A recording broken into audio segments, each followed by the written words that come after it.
Hello friends, ಮತ್ತೊಮ್ಮೆ ತಮಗೆಲ್ಲರಿಗೂ ನನ್ನ ಚಾನಲ್ಗೆ ಸುಸ್ವಾಗತ. ಈ ದಿನ ನಾವು 3ನೇ ತರಗತಿಯ EVS ಬೈಲಿಂಗ್ವಲಿಂದ lesson number 6 variety of the food. So ಬನ್ನಿ ಈ ಒಂದು ಪಾಠದ ಎಕ್ಸ್ಪ್ಲನೇಷನ್ ಮತ್ತು ಕ್ವಶನ್ ಆನ್ಸರ್ಸನ್ನು ನೋಡೋಣ. ಆಲ್ರೆಡಿ ನನ್ನ ಚಾನಲಲ್ಲಿ ಲೆಸನ್ ನಂಬರ್ 5ವರೆಗೆ ಎಲ್ಲ ಒಂದು ವೀಡಿಯೋಸ್ಗಳು ಅಪ್ಲೋಡ್ ಆಗಿದೆ. ಸೊ ನೀವು ಹೋಗಿ ಪ್ಲೇ ಲಿಸ್ಟಲ್ಲಿ ಚೆಕ್ ಮಾಡ್ಕೊಬಹುದು. ಸೊ ಬನ್ನಿ ಸ್ಟಾರ್ಟ್ ಮಾಡೋಣ. ಇಲ್ಲಿವರೆಗೆ ಚಾನಲ್ ಸಬ್ಸ್ಕ್ರೈಬ್ ಮಾಡಿಲ್ಲ ಅಂತಂದರೆ ಪ್ಲೀಸ್ ಸಬ್ಸ್ಕ್ರೈಬ್ ಮಾಡಿ, ಲೈಕ್ ಮಾಡಿ, ಶೇರ್ ಮಾಡಿ. ಬನ್ನಿ. Write 5 foods items that you eat every day in the space given below. ನೀವು ಬೆಳಿಗ್ಗೆ ಪ್ರತಿನಿತ್ಯ ಸೇವಿಸುವ 5 ಆಹಾರ ಪದಾರ್ಥಗಳನ್ನು ಬರಿಬೇಕಂತೆ. ದೋಸೆ, ಚಪಾತಿ, ಇಡ್ಲಿ, ರೈಸ್, ರಾಗಿ ಮುದ್ದೆ. ಓಕೆ, ನೀವೇನಾದರೂ ಇನ್ನೂ ಹೆಚ್ಚಿನ ಒಂದು ಪೂರಿ, ಪಲಾವ್ ಅವೆಲ್ಲ ಬರೀಬಹುದು. Okay, next, why do we eat these food items every day? Right the reasons in the space given below. ಯಾಕೆ ನೀವು ಆಹಾರವನ್ನು ತಿಂತೀರಾ, ಪ್ರತಿದಿನ ಆಹಾರ ತಿಂತೀರಾ, ಕಾರಣವನ್ನು ಬರಿಬೇಕಂತೆ.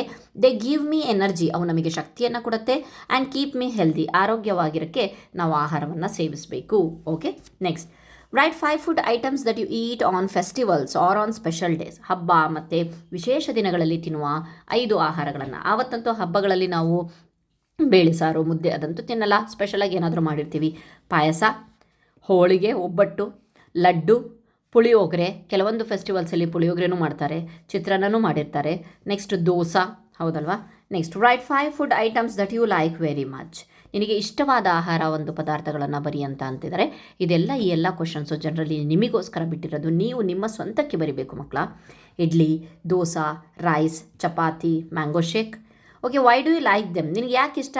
They are tasty and healthy. ಅವು ಭಾಳ ರುಚಿಕರವಾಗಿರುತ್ತೆ ಮತ್ತು ಆರೋಗ್ಯಕರವಾಗಿಯೂ ಇದೆ. Which 5 food items that you do not like? ನಿನಗೆ ಇಷ್ಟ ಆಗಲ್ಲದ ಆಹಾರ ಪದಾರ್ಥಗಳು ಯಾವುದು? ಬಿಟರ್ ಗಾರ್ಡ್, ಹಾಗಲಕಾಯಿ, ಬ್ರಿಂಜಾಲ್, ಬದನೆಕಾಯಿ, ರ್ಯಾಡಿಶ್, ಮೂಲಂಗಿ, ಫಿಶ್, ಮೀನು, ಬೀಟ್ರೂಟ್. ಓಕೆ, ಸೊ ಇವು ನನಗೆ ಇಷ್ಟ ಇಲ್ಲ. ನಿಮಗೆ ಯಾವುದು ಇಷ್ಟ ಇಲ್ವೋ ಅದನ್ನು ನೀವು ಬರೀರಿ. Why do you not like them? So ಅಲ್ಲಿ ನಿಮಗೆ ಇಷ್ಟ ಆಗಿರೋದಕ್ಕೆ ಯಾಕೆ ಇಷ್ಟ ಆಯಿತು ಅಂತ ಬರೆದ್ರಲ್ವ. ಇಲ್ಲಿ ಇಷ್ಟ ಆಗಿಲ್ಲ ಅಂತಂದರೆ ನೀವು ಯಾಕೆ ಇಷ್ಟ ಇಲ್ಲ ಅಂತ ಹೇಳಿಬಿಟ್ಟು that's you have to mention here. They are bitter, ಅವು ಕಹಿಯಾಗಿರ್ತವೆ. Are do not taste good to me, ನನಗೆ ಅಷ್ಟು ರುಚಿಕರ ಅನಿಸೋದಿಲ್ಲ ನನಗೆ. ಓಕೆ, ನನಗೆ ಬಿಟರ್ ಗಾರ್ಡ್ ಇಷ್ಟ ಇಲ್ಲ ಅಂತಂದರೆ ಬೇರೆ ಮಕ್ಕಳಿಗೆ ಇಷ್ಟ ಇರ್ಬೋದು. ಹಾಗಾಗಿಬಿಟ್ಟು ಇದು ನನಗೆ ಬಿಟ್ಟಿದ್ದು. Next, compare your answers with those of your friends. ನಿಮ್ಮ ಫ್ರೆಂಡ್ಸ್ ಜೊತೆಗೆ ನಿಮ್ಮ ಆನ್ಸರನ್ನು ಹೋಲಿಕೆ ಮಾಡಿ. Are the answer the same? ಅವರು ಸೇಮ್ ಇದನ್ನೇ ಬರೆದಿದ್ದಾರಾ, ಇದೇ ಆನ್ಸರ್ಸ್ಗಳನ್ನು ಬರೆದಿದ್ದಾರಾ? If not, why think and write. ಹಾಗಾದರೆ ಇಲ್ಲ ಅಂತ ಅಂದರೆ ಯಾಕೆ ಅಂತ ಹೇಳಿಬಿಟ್ಟು ಹೇಳಿ. No, everybody writes different answer. ಯಾಕೆ ಅಂತಂದರೆ everyone likes different food.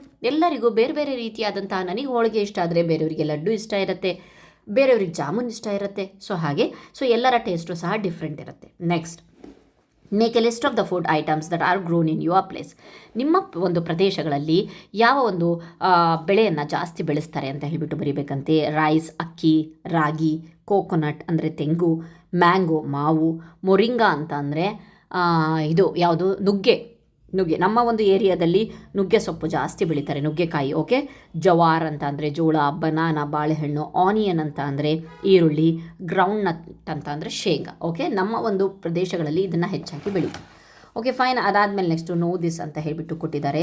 So ನಮಗೆ ಆಹಾರ ಏಕೆ ಬೇಕು ಅಂತ ಹೇಳಿಬಿಟ್ಟು ಇಲ್ಲಿ ಕೊಟ್ಟಿದ್ದಾರೆ. You have already known why we need food. ನಮಗೆ ಗೊತ್ತಿದೆ ಅಲ್ವಾ, the different requirement of the food. ಇಲ್ಲಿ ನೋಡ್ಬೋದು, ಇಲ್ಲಿ ಶಕ್ತಿಯ ಒಂದು ಪ್ರದರ್ಶನ ನಡೀತಾ ಇದೆ. ಸೊ ಇಲ್ಲಿ ಬೆಳವಣಿಗೆ ನಡೀತಾ ಇದೆ. ಸೊ ಇಲ್ಲಿ ಆರೋಗ್ಯವಂತ ಮಗು ನಿಂತ್ಕೊಂಡಿದ್ದಾನೆ. Okay, to get energy, to grow and to be healthy. Okay, fine. Next, ಹಾಗಾದರೆ ಯಾವ್ಯಾವ ಪದಾರ್ಥಗಳು ನಮಗೆ ಶಕ್ತಿಯನ್ನು ಕೊಡುತ್ತೆ ಅಂತ ಹೇಳಿಬಿಟ್ಟು ಕೊಟ್ಟಿದ್ದಾರೆ. Food items that make us strong, food items that help us to grow ಕೊಟ್ಟಿದ್ದಾರೆ. ಸೊ ಈ ಎಲ್ಲ ಒಂದು ಐಟಮ್ಸ್ಗಳನ್ನು ಹೆಸರುಗಳನ್ನು ಹೇಳಬೇಕು. Write the names of the other grains that you know. ನಿಮಗೆ ಗೊತ್ತಿರುವ ಬೇಳೆಕಾಳುಗಳ ಹೆಸರುಗಳನ್ನು ಬರೆಯಿರಿ ಅಂತ ಕೊಟ್ಟಿದ್ದಾರೆ. ರೈಸ್, ವೀಟ್, ರಾಗಿ, ಜವಾರ್, ಬಾಜ್ರಾ ಅಂದರೆ ನವಣೆ, ಮೇಜ್ ಅಂದರೆ ಮೆಕ್ಕೆಜೋಳ. ಇನ್ನೂ ಹೆಚ್ಚಿನ ಇಲ್ಲಿ ಇದರೊಳಗಡೆ ನೀವು ಫಿಲಪ್ ಮಾಡ್ಬೋದು. Food items that help us stay healthy. ಆರೋಗ್ಯ ಕಾಪಾಡೋಕ್ಕೆ ನಮಗೆ ಯಾವ್ಯಾವ ಒಂದು ಫುಡ್ ಐಟಮ್ಸ್ ಬೇಕು ಅಂತ ಚಿತ್ರ ನೋಡಿದ ತಕ್ಷಣ ಮಗು ರಿಪ್ಲೈ ಮಾಡುತ್ತೆ. So what do you eat yesterday? ನೀನು ಏನು ತಿಂದೆ? Draw it pictures in this plate. ಇಲ್ಲಿ ಪಿಕ್ಚರನ್ನು ಡ್ರಾ ಮಾಡಬೇಕಂತೆ. ರೈಸನ್ನು ತಿಂದೆ, ಸೊ ಅದ್ರ ಜೊತೆಗೆ ಸಾಂಬಾರು ಕೊಟ್ಟಿದ್ರು, ಅದ್ರ ಜೊತೆಗೆ ಪಲ್ಯ ಕೊಟ್ಟರು, ವೆಜಿಟೇಬಲ್ ಕರ್ರಿ, ಅದ್ರ ಜೊತೆಗೆ ಸ್ವಲ್ಪ ಮೊಸರನ್ನು ಹಾಕ್ಕೊಂಡು ಕೊಟ್ಟರು. ಸೊ ಒಂದು ಪ್ಲೇಟಲ್ಲಿ ಎಲ್ಲದೂ ಸಹ ಸೈಡಿಗೆ ಬರೆದಿದೆ. Okay, fine.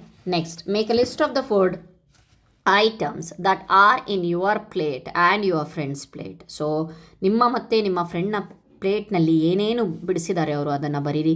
ಕೆಲವರು ಚಪಾತಿ ಪಲ್ಯ ಬಿಡಿಸಿದ್ದಾರೆ, ಕೆಲವರು ರೈಸ್ ಆ್ಯಂಡ್ ರಸಮ್ ಬಿಡಿಸಿದ್ದಾರೆ.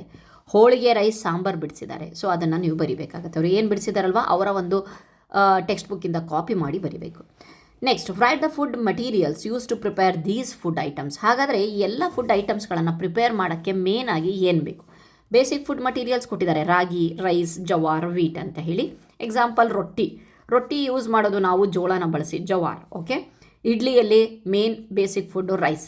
Okay, dosa rice, chapati wheat ಗೋಧಿ, ragi mudde ragi, pongal rice, bisibelebath rice, puri wheat, roti ಅಂತ ಅಂದರೆ ರೊಟ್ಟಿ ಜವಾರ್, ಕಿಚಡಿ ರೈಸ್, ಉಪ್ಪುಮಾ ಉಪ್ಪಿಟ್ಟು ರವಾ, ಸಾಮೋಲಿನ ಅಂತಲೂ ಹೇಳ್ತಾರೆ.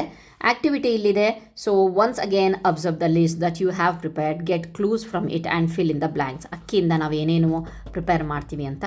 ಅಕ್ಕಿ ಕುಕ್ಡ್ ರೈಸ್, ಏನು ಮಧ್ಯಾಹ್ನ ನಾವು ಊಟ ಮಾಡ್ತೀವಲ್ವ, ಬೇಯಿಸಿದ ಅನ್ನ.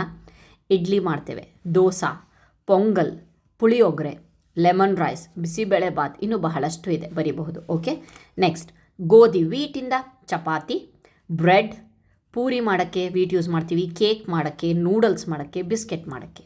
ಓಕೆ, ನೆಕ್ಸ್ಟ್ ವೆಜಿಟೇಬಲ್ಸ್ ಅಂತೂ ಬಹಳ ಯೂಸ್ ಮಾಡ್ತೀವಿ. ಉಪಮಾದಲ್ಲಿ, ಸಾಂಬಾರಲ್ಲಿ, ಕರಿಯಲ್ಲಿ, ಸಲಾಡಲ್ಲಿ, ಉಪಮಾ, ಸೂಪ್, ಪಲ್ಯ. ಓಕೆ, ಸೊ ಇದ್ರ ಮೀನಿಂಗ್ ಹೇಳಬೇಕು ಅಂತ ಅಂದರೆ ಉಪ್ಪಿಟ್ಟು, ಸಾಂಬಾರು ಗೊತ್ತು. ಕರಿ ಅಂತ ಅಂದರೆ ಸಾರು, ಓಕೆ, ಗಟ್ಟಿ ಸಾರು ಮಾಡ್ತೀವಲ್ವ ಅದು. ಸಲಾಡ್ ಅಂತ ಅಂದರೆ ತರಕಾರಿಗಳನ್ನು ಕಟ್ ಮಾಡಿ ಹಸಿಯಾಗಿ ತಿಂತೀವಲ್ಲ ಅದನ್ನು ನಾವು ಸ್ಯಾಲಡ್ ಅಂತ ಹೇಳ್ತೀವಿ. ಉಪಮಾ ಅಂತ ಅಂದರೆ ಉಪ್ಪಿಟ್ಟು. ಪಲ್ಯ ಅಂತ ಅಂದರೆ ಯಾವುದೇ ಆಗಿರಬಹುದು ಪಲ್ಯವನ್ನು ಮಾಡ್ತೀವಲ್ವ. ಸೂಪ್ ಅಂತ ಅಂದರೆ ಈ ವೆಜಿಟೇಬಲ್ಸ್ಗಳನ್ನು ಬೇಯಿಸಿಬಿಟ್ಟು ಅದರ ಒಂದು ಬಿಸಿ ಬಿಸಿಯಾದ ಸೂಪ್ ಮಾಡಿಕೊಂಡು ಕುಡಿತೀವಿ. ನೆಕ್ಸ್ಟ್, ಮಿಲ್ಕಿಂದ ಏನೇನು, ಕರ್ಡ್ ಮೊಸರು, ಘೀ ತುಪ್ಪ, ಬಟರ್ ಬೆಣ್ಣೆ, ಪನೀರ್ ಅಂತ ಹೇಳ್ತಾರಲ್ವ ಅದು, ಐಸ್ ಕ್ರೀಮಲ್ಲಿ ಬಳಸ್ತಾರೆ. ಪಾಯಸ, ಈ ಪಾಯಸಗಳನ್ನು ಮಾಡ್ತಾರಲ್ವ ಅದರೊಳಗೂ ಸಹ ಮಿಲ್ಕನ್ನು ಬಳಸ್ತಾರೆ. ಓಕೆ, ತೊಗರಿ ಬೇಳೆಯಲ್ಲಿ ದಾಲ್ ಮಾಡೋಕ್ಕೆ ಬಳಸ್ತೇವೆ, ಸಾಂಬಾರು ಮಾಡೋಕ್ಕೆ ಬಳಸ್ತೇವೆ, ರಸಮ್ ಮಾಡೋಕ್ಕೆ ಬಳಸ್ತೇವೆ. ಬಿಸಿಬೇಳೆ ಬಾತಿಗೂ ಸಹ ತೊಗರಿ ಬೇಳೆ ಬೇಕು. ನೋಡಿದರೆ ಇಲ್ಲೇ ಬೇಳೆ ಇದೆ, ತೊಗರಿ ಬೇಳೆ. ಕಿಚಡಿ ಮಾಡೋಕ್ಕೂ ತೊಗರಿ ಬೇಳೆ ಬೇಕು. ದಾಲ್ ಕರಿ ಮಾಡೋಕ್ಕೂ ಸಹ ತೊಗರಿ ಬೇಳೆ ಬೇಕು. Okay, fine. ನೆಕ್ಸ್ಟ್, ಹಾಗಾದರೆ ಇಲ್ಲಿ we have to divide it as a plant source and the animal source. Plant source ಅಂತ ಅಂದರೆ we get the food materials that from the plants only. Okay, ಯಾವ್ಯಾವುದು ಪ್ಲಾಂಟ್ಸ್ಗಳಿಂದ ಸಿಗುತ್ತೆ ಅದನ್ನೆಲ್ಲ ನಾವು ಸಸ್ಯ ಮೂಲ ಅಥವಾ ಪ್ಲಾಂಟ್ ಸೋರ್ಸ್ ಅಂತ ಹೇಳ್ತೀವಿ. ರೈಸ್, ವೀಟ್, ರಾಗಿ, ಫ್ರೂಟ್ಸ್, ವೆಜಿಟೇಬಲ್, ಎಲ್ಲ ರೀತಿಯ ಗ್ರೇನ್ಸ್ ಆಗಿರ್ಬೋದು, ಎಲ್ಲ ರೀತಿಯ ಪಲ್ಸಸ್ ಆಗಿರ್ಬೋದು, ಇವೆಲ್ಲವೂ ಸಹ ಪ್ಲಾಂಟ್ ಸೋರ್ಸಸಲ್ಲಿ ಬರುತ್ತೆ. ಓಕೆ, ದೆನ್ ಪ್ರಾಣಿ ಮೂಲಗಳು ಅಂತ ಅಂದರೆ ಯಾವುದು ನಮಗೆ ಪ್ರಾಣಿಗಳಿಂದ ಸಿಗುತ್ತೋ ಪ್ಲಾಂಟ್ ಸೋರ್ಸು ಅಂದರೆ ಪ್ಲಾಂಟ್ಗಳಿಂದ ಸಿಗುತ್ತೆ. ಆ್ಯನಿಮಲ್ ಸೋರ್ಸ್ ಅಂತ ಅಂದರೆ ಪ್ರಾಣಿಗಳಿಂದ ಸಿಗುವಂಥದ್ದು. ಮಿಲ್ಕ್ ಪ್ರಾಣಿಯಿಂದ ಸಿಗುತ್ತೆ. ಎಗ್ ಅದನ್ನು ಸಹ ಒಂದು ಜೀವಿಯಿಂದ ಪ್ರಾಣಿಯಿಂದ ಸಿಗುತ್ತೆ. ಫಿಶ್ ಅನ್ನೋದು ಸಹ ಒಂದು ಪ್ರಾಣಿ. ಮೀಟ್ ಮಾಂಸ ಅನ್ನೋದು ಸಹ ಪ್ರಾಣಿಗಳಿಂದ ಸಿಗುತ್ತೆ. ಹನಿ ಅನ್ನೋದು ಜೇನುಹುಳದಿಂದ ಸಿಗುತ್ತೆ. ಸೊ ಇದೆಲ್ಲ ಆ್ಯನಿಮಲ್ ಸೋರ್ಸಸ್. Okay, fine. ಅದಾದಮೇಲೆ ನೆಕ್ಸ್ಟು ಮಧ್ಯಾಹ್ನದ ಊಟದ ವೇಳೆಯಲ್ಲಿ ನಿನ್ನ ಶಾಲೆಯ ವಿವಿಧ ತರಗತಿಯ ಮಕ್ಕಳು ಊಟ ಮಾಡೋದನ್ನು ನೋಡ್ತಾ ಇರ್ತೀವಿ. ಸೊ ನೀನು ಏನನ್ನು ಗಮನಿಸಿದೆ ಅಂತಂದರೆ ಓಲ್ಡರ್ ಚಿಲ್ಡ್ರನ್ ಈಟ್ more food than younger children. ದೊಡ್ಡ ಮಕ್ಕಳು ಚಿಕ್ಕ ಮಕ್ಕಳಿಗಿಂತ ಜಾಸ್ತಿ ತಿಂತಾರೆ ಅನ್ನೋದನ್ನು ನಾವು ಇಲ್ಲಿ ಅಬ್ಸರ್ವ್ ಮಾಡ್ತೀವಿ. ಓಕೆ, ದೆನ್ ಹಾಗಾದರೆ ಮುಂದೆ ನೋಡೋಣ. What is the food of A baby? ಒಂದು ಮಗುವಿಗೆ ಏನು ಆಹಾರವನ್ನು ಕೊಡ್ತೀವಿ ನಾವು? ಮಿಲ್ಕನ್ನು ಕೊಡ್ತೇವೆ, ಹಾಲನ್ನು ಕೊಡ್ತೇವೆ. Okay, next, then can you leave drinking milk only? So ಹಾಗಾದರೆ ನೀನು ಹಾಲು ಅನ್ನೋದು ಸಂಪೂರ್ಣ ಆಹಾರ. ಹಾಗಾದರೆ 3 ಹೊತ್ತು ಹಾಲು ಕುಡದೇ ಇರೋಕ್ಕಾಗತ್ತಾ? ನೋ. ಸೊ ಹಾಗಾದರೆ ನೇಮ್ ಆಫ್ ದ ಎನಿಮಲ್ಸ್ ಮತ್ತು ಅವು ತಿನ್ನೋ ಆಹಾರಗಳನ್ನು ಇಲ್ಲಿ ಕೊಟ್ಟಿದ್ದಾರೆ. Dog meat, cat fish, cow grass ತಿನ್ನತ್ತೆ, monkey banana, hen grains, bandicoot ಅಂತ ಅಂದರೆ ಹೆಗಣ ಗ್ರೇನ್ಸ್ ತಿನ್ನತ್ತೆ, ಕಾಳುಗಳನ್ನು. ಮೊಸ್ಕ್ಯೂಟೋ ಅಂತ ಅಂದರೆ ಸೊಳ್ಳೆ ಬ್ಲಡ್ ಕುಡಿಯತ್ತೆ. ಲಿಝರ್ಡ್ ಹಲ್ಲಿ ಇನ್ಸೆಕ್ಟ್ ಚಿಕ್ಕ ಒಂದು ಕೀಟಗಳನ್ನು ತಿನ್ನತ್ತೆ. ಬಿಯರ್ ಹನಿ ಕರಡಿ ಅಂತ. ಟೈಗರ್ ಮೀಟನ್ನು ತಿನ್ನತ್ತೆ. ಹಾಕ್ ಗಿಡುಗ ಸ್ಮಾಲ್ ಬರ್ಡ್ಸ್ಗಳನ್ನು ತಿನ್ನತ್ತೆ. ಸ್ನೇಕ್ ರ್ಯಾಟ್ಸನ್ನು ತಿನ್ನತ್ತೆ. ಫಿಶ್ ವರ್ಮ್ಸ್ಗಳನ್ನು ಚಿಕ್ಕ ಒಂದು ಹುಳಗಳನ್ನು ತಿನ್ನತ್ತೆ, ವರ್ಮ್ಸ್. ಡೀರ್ ಗ್ರಾಸನ್ನು ತಿನ್ನತ್ತೆ. ಫ್ರಾಗ್ ಇನ್ಸೆಕ್ಟ್ಸ್ಗಳನ್ನು ತಿನ್ನತ್ತೆ. ಬೈಸನ್ ಕಾಡು ಕೋಣ ಗ್ರಾಸನ್ನು ಹುಲ್ಲನ್ನು ತಿನ್ನತ್ತೆ. Okay, fine. ನೆಕ್ಸ್ಟು ನಿನಗೆ ಗೊತ್ತಿರುವ ಸಾಕು ಪ್ರಾಣಿಗಳ ಹೆಸರು ಬರೆದು ಅವುಗಳಿಗೆ ನೀಡುವ ಆಹಾರವನ್ನು. ಬಹಳಷ್ಟು ಸಾಕು ಪ್ರಾಣಿಗಳಿದಾವಲ್ವಾ, ಕೌ, ಡಾಗ್, ಕ್ಯಾಟ್, ಅವುಗಳನ್ನೆಲ್ಲ ಸಾಕ್ತೀವಿ. ಅವುಗಳನ್ನು ನೀವು ಮನೆಗಳಲ್ಲಿ ಏನು ಆಹಾರವನ್ನು ಕೊಡ್ತೀರಾ ಅಂತ. ಕೌಗೆ ಗ್ರಾಸ್ ಕೊಡ್ತೇವೆ. ಡಾಗಿಗೆ ರೈಸ್ ಆ್ಯಂಡ್ ಮೀಟ್, ಬೋನ್ಸ್ಗಳನ್ನು ಸಹ ತಿಂದಿದ್ದು ಬೋನ್ಸ್ಗಳನ್ನು ಸಹ ಕೊಡ್ತೇವೆ, ಮೂಳೆಗಳನ್ನು. ಗೋಟಿಗೆ ಗ್ರಾಸ್ ಆ್ಯಂಡ್ ಲೀವ್ಸನ್ನು ಹಾಕ್ತೇವೆ. ಆಡುಗೆ ನೆಕ್ಸ್ಟ್ ಮೇಕೆ. ಹೆನ್ ಗ್ರೇನ್ಸನ್ನು ಕೊಡ್ತೇವೆ, ಹೆಣ್ಣಿಗೆ ಕಾಳುಗಳನ್ನು ಕೊಡ್ತೇವೆ, ರಾಗಿ ಆಗಿರ್ಬೋದು ಯಾವುದಾದ್ರೂ. ಓಕೆ, ಕ್ಯಾಟಿಗೆ ಮಿಲ್ಕ್ ಮತ್ತು ಫಿಶನ್ನು ಸಹ ಕೊಡ್ತೇವೆ. Okay fine. ಆಫ್ಟರ್ ದಟ್ ಇಲ್ಲಿ ಪ್ಲೇ ದ ಗೇಮ್ ಅಂತ ಕೊಟ್ಟಿದ್ದಾರೆ. ನೋ ದಿಸ್ ಅಂತ ಹೇಳಿಬಿಟ್ಟು ಕೊಟ್ಟಿದ್ದಾರೆ. ನೋ ದಿಸ್ ಅಂತ ಅಂದರೆ ಹರ್ಬಿವೋರಸ್ ಎನಿಮಲ್ಸ್, ಅಂದರೆ ಸಸ್ಯ ಮತ್ತು ಅವುಗಳಿಂದ ದೊರೆಯುವ ಪದಾರ್ಥಗಳನ್ನು ತಿನ್ನುವ ಪ್ರಾಣಿಗಳಿಗೆ ನಾವು ಸಸ್ಯಾಹಾರಿಗಳು ಅಂತ ಹೇಳ್ತೀವಲ್ವ, ಅದನ್ನು ಇಂಗ್ಲೀಷಲ್ಲಿ ಹರ್ಬಿವೋರಸ್ ಎನಿಮಲ್ ಅಂತ ಹೇಳ್ತೀವಿ. Animals which eat other animals only are called carnivorous animals. Carnivorous animals ಅಂತ ಅಂದರೆ ಪ್ರಾಣಿಗಳನ್ನೇ ಆಹಾರವಾಗಿ ತಿನ್ನುವ ಪ್ರಾಣಿಗಳನ್ನು ನಾವು ಮಾಂಸಾಹಾರಿಗಳು ಅಂತೇವೆ. ಸೊ ಆಮ್ನಿವೋರಸ್ ಅಂತ ಅಂದರೆ animals which eat both plants and animals and their products are called omnivorous animals, ಮಿಶ್ರಹಾರಿಗಳು ಅಂತ ಹೇಳಿಬಿಟ್ಟು ಕರಿತೀವಿ. Okay fine. ಸೊ ಇಲ್ಲಿಗೆ ಈ ಒಂದು ಪಾಠದ ವಿಡಿಯೋ ಮುಗಿತು. Thank you friends.